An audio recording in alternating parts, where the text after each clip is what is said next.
성경에 등장하는 그 이스라엘 민족이 애굽을 탈출해서 출애굽 과정을 거치고 이스라엘 광야 40년 생활을 하게 되는데, 이 이스라엘 광야 40년의 이 생존의 유일한 해답은 하나님의 은혜다는 것입니다. 40년, 말이 40년이지 40년을 광야에서, 광야라는 것은 물도 없고 먹을 것이 없습니다. 예전에 우스갯소리로 그런 얘기가 있죠. 6.25 때는 먹을 것도 없고 어렵게 지냈다. 옷도 없고. 그랬더니 어떤 애가 하는 말이, 아니 슈퍼에 가서 라면 사다가 끓여 먹어도 되잖아요. 그런 얘기를 했다고 그래요.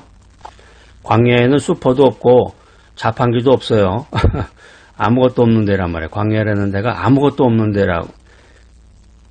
낮에는 그냥 엄청 뜨겁고 또 일교차가 많기 때문에 밤에는 또 들짐승들이 어떻게 나를 해칠지 모르는 그런 광야란 말이에요. 그런 광야에서 하루 이틀 지내기도 사실 어려워요. 보통 사람이.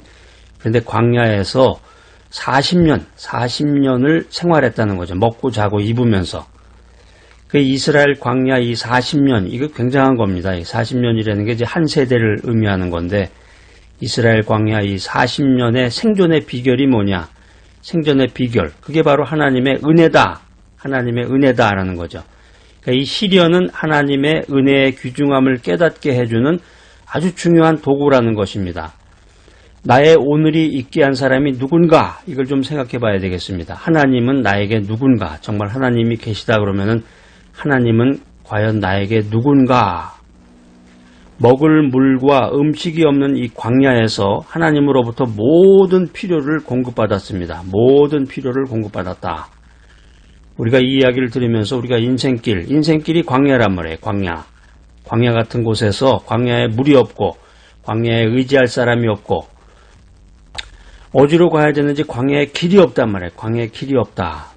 이 먹을 물과 음식이 없는 광야에서 하나님으로부터, 오직 하나님으로부터 모든 필요를 공급받아라. 이것이 믿음의 사람, 하나님 중심으로 인생을 살아가는 사람의 소원이 되어야 되겠습니다. 하나님이 내 인생의 주인이 되심으로써 몸으로 체험하고 입으로 고백하게 되는 것이 바로 이 광야입니다. 바로 인생길이에요. 인생길.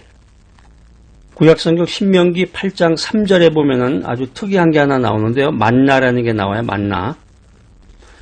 그 만나 분식이라는 것도 있죠. 만나 분식. 그거는 이제 시옷이고 만나고, 여기에 성경에 나오는 만나는 이제 니은인데 만나.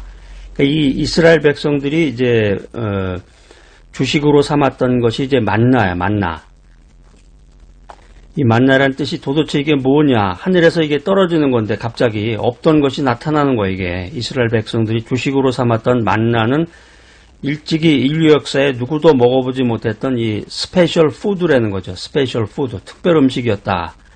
그러니까 이 인간의 생존은 하나님의 은혜에 있다. 이걸 상징적으로 보여주는 대표적인 사건이 만나 사건이다라는 것입니다. 인간의 생존은, 내가 죽고 사는 문제는 하나님의 은혜에 달렸다 하는 것입니다. 그러니까 인간의 삶의 근거가 인간의 노력과 경험에 있지 않고 하나님의 은혜에 달렸다. 하나님의 은혜에 달렸다. 이걸 여러분들이 믿고 고백하시고 또 체험해야 되겠습니다. 그러니까 말로는 주여 주여 주를 믿습니다. 오직 주님만을 믿습니다. 이러면서 기도하고 성경도 보고 있지만 정말 인생의 중요한 그런 사건, 시련의 현장에서는 하나님을 원망하고 점쟁이 집을 찾아가서 점을 본다든가 어떤 사람을 의지해서 그 사람이 얘기해 주는 대로 따라서 한다든가, 이거는 신앙의 자세가 안 되겠죠. 그러니까 이 인생의 시련이라고 하는 것은 하나님의 은혜가 인생의 근본 문제를 해결해 준다는 이 대원칙을 제시해 주는 강의라고 할 수 있습니다. 이 인생의 시련이라는 게 하나의 하나님의 특강이야. 특강.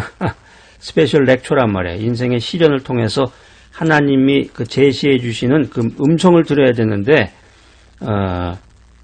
오늘날 지금 이 순간에도 하나님은 하나님의 뜻을 이루고 하나님께서 주시는 이 은혜와 복을 감당하게 하기 위해서 사람들을 훈련하고 계십니다. 여러분들을 훈련하시고 여러분들의 인생에 간섭하시고 여러분들에게 시련과 고난을 주고 계십니다.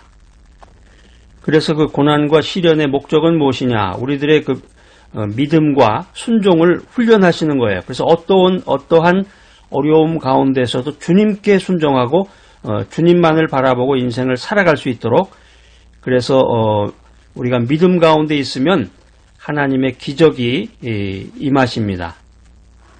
자, 오늘 이 메시지 들으시는 여러분들, 온 세상의 행운이 여러분들에게 함께 하시고 하늘문을 여시고 하나님의 은혜가 쓰나미처럼 여러분의 가슴으로 그냥 확 하고 몰려드는 이런 기적의 날을 체험해 보시기 바랍니다. 뭔가 이렇게 강력한 그 믿음의 액션이 있어야 되잖아요. 그냥 그런가 보다 이러면서 그냥 어제와 똑같은 인생을 살아가고 내일도 똑같은 일이 벌어지고 이런다 그러면 너무 지치고 힘들고 아무런 비전이 없겠죠. 구약의 중요한 사건이 신약에 부연이 되면서 설명해 준다고 제가 말씀을 드렸는데 마태복음 6장 31절 여기에도 보면은 마태복음 6장 31절에도 보면은 이 신명기 8장에 나오는 이 사건에 대해서 신명기에 나오는 사건 출애굽 사건에 대한 그 부연 설명과 자세한 해설들이 등장합니다. 어떤 시련 가운데서도 무엇을 먹을까, 무엇을 마실까, 무엇을 입을까 걱정하지 말아라. 마태복음 6장 31절 이하에 보면 아주 귀한 말씀이 기록이 되어 있습니다. 주님의 말씀을 들어야 돼. 주님의 말씀을 remember, 기억해야 됩니다.